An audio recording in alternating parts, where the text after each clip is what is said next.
Hello guys, sky educare पे आप सभी का स्वागत है। तो जैसे हमने क्लास 6 की एनसीईआरटी चैप्टर बाय चैप्टर आपकी डिस्कस करी, उसके के साथ हम क्लास 7th एनसीईआरटी भी डिस्कस करेंगे। तो गाइस, जिसने अभी तक चैनल को सब्सक्राइब नहीं किया तो प्लीज़ सब्सक्राइब करिए, और अगर वीडियो पसंद आए तो लाइक और शेयर ज़रूर करिएगा।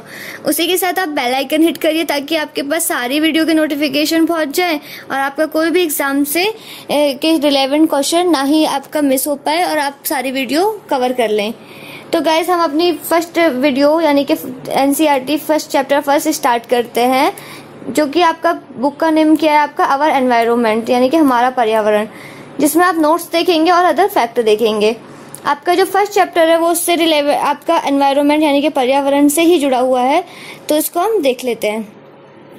ये है क्वेश्चंस जो आपके कुछ एनसीईआरटी में दिए गए हैं, जो आप चैप्टर खत्म होने के बाद इनके आंसर दीजिएगा। पर्यावरण किसी क्षेत्र विशेष की भौतिक व जैविक स्थिति या परिवेश जो किसी जीव या प्रजाति को प्रभावित करती हो।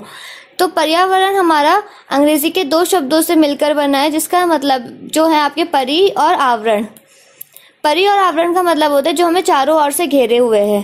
तो एक डेफिनेशन हमारी ये हो गई, ये तो हमारा पर्यावरण का अर्थ हो गया। कभी पूछ सकते हैं कि पर्यावरण किन दो शब्दों से मिलकर बना है, उनका मतलब क्या है। उसके बाद आपको जो दूसरा क्वेश्चन हो गई, दूसरा आप लिख सकते हैं, आप अगर डीएलएड या बीएड का एग्जाम देने जा रहे हैं, कोई और आंसर राइटिंग आप करेंगे तो आप उसमें पर्यावरण के बारे में अगर आपको ऐसे में लिखना है तो आप उसके बारे में उसकी डेफिनेशन डाल सकते हैं। तो पर्यावरण आपकी कोई भौतिक व जैविक स्थिति होती है जो किसी जीव या प्रजाति को प्रभावित करती है। फिर पर्यावरण के घटक कौन कौन से हैं? पर्यावरण के घटक हमारे प्राकृतिक भी हैं, हो सकते हैं, मानव निर्मित भी हो सकते हैं और स्वयं मानव भी हो सकते हैं। तो ये फ्लो चार्ट आपका जब भी एनसीईआर आपका किसी भी एग्जाम में आए तो आप फ्लो चार्ट बनाइए, जिसपे आप एग्जामिनर का बहुत अच्छा इफेक्ट पड़ेगा आपके आंसर पे। तो पर्यावरण के घटक प्राकृतिक में क्या क्या होंगे? जलमंडल, वायुमंडल, स्थलमंडल और जैवमंडल। तो जलमंडल यानी कि जलीय वाला हिस्सा, वायुमंडल यानी कि हवा वाला, और स्थलमंडल यानी कि जमीन का, और फिर सजीव यानी कि जैवमंडल, जहाँ पे हमारे से सजीव पाए जाते हैं। तो गाइस, जिन्हें इनमें कंफ्यूजन है या नाम में स्थलमंडल, जैवमंडल या जलमंडल, तो आप हमारी क्लास 6 की एनसीईआरटी देख सकते हैं। वहां पे हमने पूरा का पूरा अच्छे से इनको डिस्कस किया हुआ है और इससे रिलेवेंट अलग क्वेश्चंस के आंसर भी देखे हैं। फिर है हमारा मानव निर्मित में हमारे क्या हो जाएंगे? इमारतें, पार्क या जो जो चीजें हमारी मानव बनाते हैं। फिर है हमारे स्वयं मानव। अब मानव हमारे पर्यावरण के कैसे घटक हो सकते हैं? धार्मिक रूप से भी हो सकते हैं, सामुदायिक रूप से भी हो सकते हैं, परिवार, व्यक्ति, शैक्षिक, आर्थिक, राजनैतिक। तो ये सारे क्या होगा? हमारे पर्यावरण के घटक। फिर आपका है पारितंत्र यानी कि इकोसिस्टम। पारितंत्र या पारिस्थितिकी तंत्र एक प्राकृतिक इकाई है जिसमें एक क्षेत्र विशेष के सभी जीवधारी अर्थात पौधे, जानवर और अणुजीव शामिल हैं।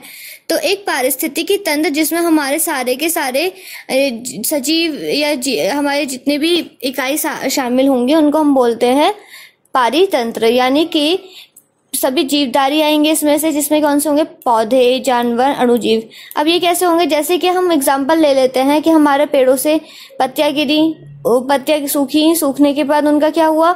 डिकम्पोज हुई, यानी कि उनका अपघटन हुआ, अपघटित किया।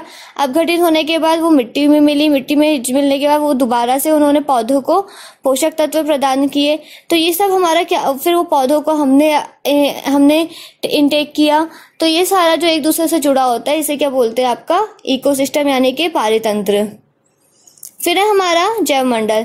जैवमंडल का तात्पर्य पृथ्वी के उस भाग से है जहाँ सभी प्रकार का जीवन पाया जाता है। तो जहाँ हमारे सभी प्रकार के जीवन पाए जाएंगे उसे क्या बोलेंगे हम? जैवमंडल। पृथ्वी के 3 परिमंडल स्थलमंडल, वायुमंडल और जैवमंडल यहाँ आपस में मिलते हैं, वही जैवमंडल स्थित होता है। तो हम देखते हैं इसमें, ये हो गया आपका जलमंडल, वायुमंडल और ये हो गया स्थलमंडल। तो ये जहाँ पे सम्मिलित होते हैं उसे बोलते हैं हमारा जैवमंडल। फिर है हमारा वस्तु विनिमय पद्धति। आपके पेज नंबर 5 में आप देखेंगे कि आपका एक टर्म यूज हुआ है, वस्तु विनिमय पद्धति। तो वस्तु विनिमय पद्धति का मतलब क्या होता है हम वो देख लेते हैं। हमारा वस्तु विनिमय पद्धति यानी कि अभी हम क्या करते हैं, कोई हम पैसे देते हैं यानी कि हम रुपीस देते हैं किसी को, और कुछ जो हमें सामान चाहिए होता है हम वो खरीद लेते हैं। लेकिन वस्तु विनिमय पद्धति में हमारा क्या होता था, जब हमारे पैसे हमने इस्तेमाल करने शुरू किए थे तो क्या करते थे, अगर किसी के पास टमाटर अधिक मात्रा में है और दूसरे को हमारा गेहूं चाहिए है, तो वो क्या करता था, उसको टमाटर देगा और बोलेगा कि तू टमाटर ले लो और मुझे गेहूं दे दे। तो चीजों के आदान प्रदान से जो आपका चलता, चीजों को दे के कोई चीज लेना, वो हमारा वस्तु विनिमय पद्धति में आ जाता था।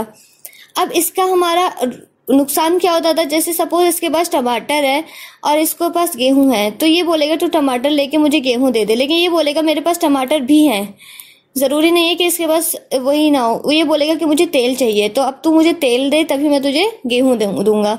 तो ये इसके पास तो तेल है नहीं, तो ये क्या करेगा, अब ये क्या कर सकता है, या तो ये किसी और को ढूंढे, उसमें इसका वक्त भी जाएगा जो इसको गेहूं दे सके। तो ये पद्धति हमारी इसलिए नुकसानदायक थी। तो अब हमारी क्या हो गई, पैसे देने से क्या होता है, ये इसको पैसे देगा, ये इसे गेहूं ले लेगा, बाकी इसको जो चीज चाहिए होगी दूसरे को पैसे देके वो चीज ले लेगा। तो वस्तु विनिमय पद्धति को इंग्लिश में बोलते हैं बार्टर सिस्टम। कहीं कहीं पे आप देखेंगे सिर्फ बार्टर सिस्टम भी लिखा हुआ है। तो आप बार्टर सिस्टम और वस्तु विनिमय पद्धति दोनों आपकी सेम है। एक बार हम ये इकोसिस्टम अच्छे से डिस्कस कर लेते हैं, क्योंकि इकोसिस्टम से आपके यानी कि पारिस्थितिकी तंत्र से आपके बहुत सारे क्वेश्चंस पूछे जाते हैं। तो इकोसिस्टम का यानी कि पारिस्थितिकी तंत्र का सर्वप्रथम प्रयोग एजी टेंसले ने किया था। तो ये आपके एनसीईआरटी में गिवन नहीं है, एक्स्ट्रा में है आपका, तो आप नोट कर लीजिए इनको। तो सबसे पहले पारिस्थितिकी तंत्र का प्रयोग किसने किया था, टेंसले ने किया था। तो आप नोट्स बना लीजिए, कभी पूछा जा सकता है आपसे। और कब किया था, 1935 में। टेंसले के अनुसार पारिस्थितिकी तंत्र भौतिक तंत्रों का एक विशेष प्रकार होता है। इसकी संरचना जैविक तथा अजैविक संगठनों से होती है। तो जो हमारा पूरा पारिस्थितिकी तंत्र जिस प्रकार से हमारे जैविक और अजैविक यानी कि सजीव और निर्जीव एक दूसरे से जुड़े होते हैं, ये पूरा मिला के क्या करते हैं, हमारा एक पारिस्थितिकी तंत्र का निर्माण करते हैं। यह अपेक्षाकृत स्थिर समस्थि में होता है। स्थिर मतलब किसी एक जंगल का पारिस्थितिकी तंत्र ले लेते हैं हम, या फिर किसी तालाब का ले लिया, ठीक है। पारिस्थितिकी तंत्र को निम्न भागों में विभाजित किया जाता है। तो हमारे पारिस्थितिकी तंत्र के भाग कौन कौन से हो गए, एक होगा हमारा प्राकृतिक पारिस्थितिकी तंत्र, दूसरा हो गया हमारा कृत्रिम पारिस्थितिकी तंत्र। तो प्राकृतिक जो यानी कि हमारे नेचर में पहले से है, और कृत्रिम यानी कि जो मानव द्वारा निर्मित है। तो प्राकृतिक जो है हमारा वो दो प्रकार का होता है, जलीय पारिस्थितिकी तंत्र या जल पारिस्थितिकी तंत्र यानी कि जल का पारिस्थितिकी तंत्र जो होगा, दूसरा हो जाएगा हमारा स्थल पारिस्थितिकी तंत्र। तो जलीय पारिस्थितिकी तंत्र का एग्जाम्पल क्या हो गया, तालाब या फिर आपका समुद्री पारिस्थितिकी तंत्र। और स्थल का क्या हो गया, जंगल का एग्जाम्पल ले लीजिए, खेतों का ले लीजिए। फिर जल पारिस्थितिकी तंत्र आपके दो प्रकार के होते हैं। तो हमने इनके प्रकार होते हैं हमारा पारिस्थितिकी तंत्र दो प्रकार का होता है, प्राकृतिक और कृत्रिम।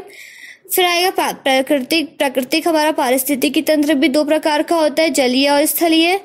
फिर आएगा हमारा जलीय जो है वो भी हमारा दो प्रकार का होता है। तो जलीय जो हमारा पारिस्थितिकी तंत्र होता है वो या तो हमारा स्थिर जल में होगा, अगर स्थिर जल में होगा उसे बोलेंगे हमारा स्थिर जल पारिस्थितिकी तंत्र, और अगर हमारा वो अस्थिर जल में होगा तो उसे बोलेंगे अस्थिर जल तंत्र। तो स्टैंडिंग वाटर ऑफ लैंटिक या फिर हमारा रनिंग वाटर ऑफ लैंटिक। तो हमारा स्थिर जल यानी कि जो हमारा पानी रुका हुआ है उसमें जो हमारा पारिस्थितिकी तंत्र है, जैसे कि हमारा तालाब का पानी रुका हुआ होता है तो वो हमारे किस में आ जाएगा, स्थिर जल में। और अस्थिर जल का एक एग्जाम्पल क्या हो जाएगा, हमारा नदी का पारिस्थितिकी तंत्र जो होगा वो हमारा अस्थिर जल में आ जाएगा। फिर है हमारा कृत्रिम पारिस्थितिकी तंत्र। तो कृत्रिम पारिस्थितिकी तंत्र यानी कि जो मानव निर्मित होता है, तो इसका सबसे अच्छा एग्जाम्पल हमारा क्या हो सकता है, एक्वेरियम यानी कि मछली पालन, जिसमें हम मछली पालते हैं घरों में, ठीक है। तो एक्वेरियम हमारा क्या है, वो हमारा कृत्रिम पारिस्थितिकी तंत्र का एग्जाम्पल है। तो अगर आपसे पूछा जाए कि आपको 3-4 ऑप्शन दे दिया है और पूछा जाए कि इसमें से कौन सा कृत्रिम पारिस्थितिकी तंत्र का एग्जाम्पल है, तो सबसे ज्यादा उसमें ऑप्शन एक्वेरियम का ही दिया जाता है, यानी कि मछली पालते हैं जिसमें हम। तो गाइज अगर आपको वीडियो पसंद आई हो तो लाइक करिएगा, और अगर कोई और डाउट हो तो आप वो भी कमेंट सेक्शन में पूछ सकते हैं इस वीडियो से रिलेटेड, क्योंकि हम बाकी चैप्टरों में बाकी देख लेंगे। तो इससे रिलेटेड आपके में कोई भी डाउट हो तो आप प्लीज कमेंट सेक्शन में बताइए। और अगर आपको वीडियो पसंद आए तो लाइक और शेयर जरूर करिएगा guys. Thank you and have a nice day.